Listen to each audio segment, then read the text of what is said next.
Our next design is going to cover the edge nail. The edge nail is another new popular design that has come on the market recently, and a lot of people are curious as to how this one is made. What we're going to do, again, a lot of this, the difference is actually the way that we're doing our form for this particular design.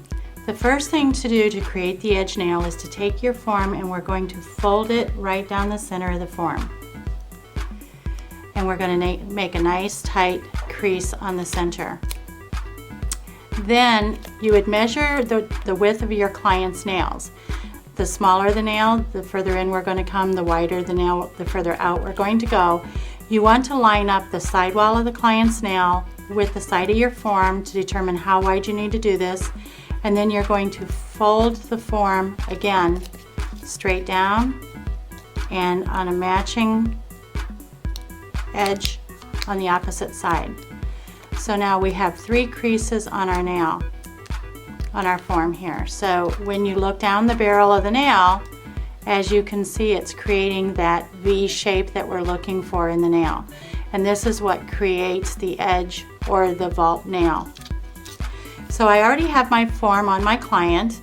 The nail has been prepped and we're ready to go. So with this design, we are going to incorporate some of the polymer flowers this time, and I'm going to be using green sparkles and also one of our glitter effects in the green as well to create my background. Now when we start applying for the vault or the edge nail, the first thing I'm going to do is to create my free edge.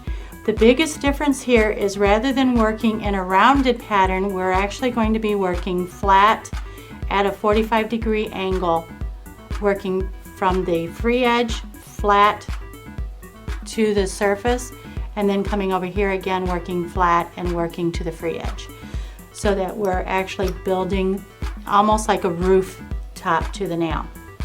So I'm going to take my green sparkle acrylic, my effects, and I'm going to work with this very, very dry.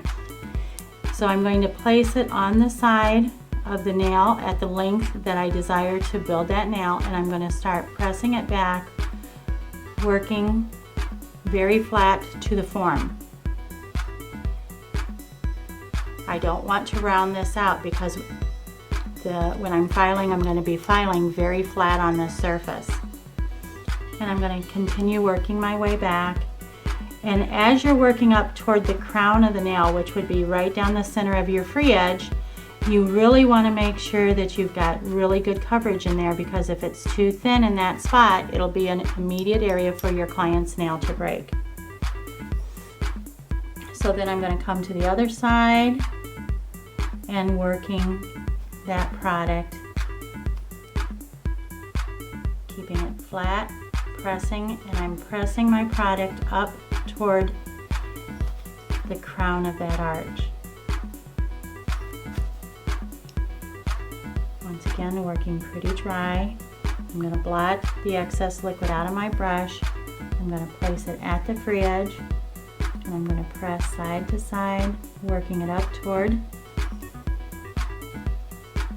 the high point of the nail, which would basically be the peak of a roof.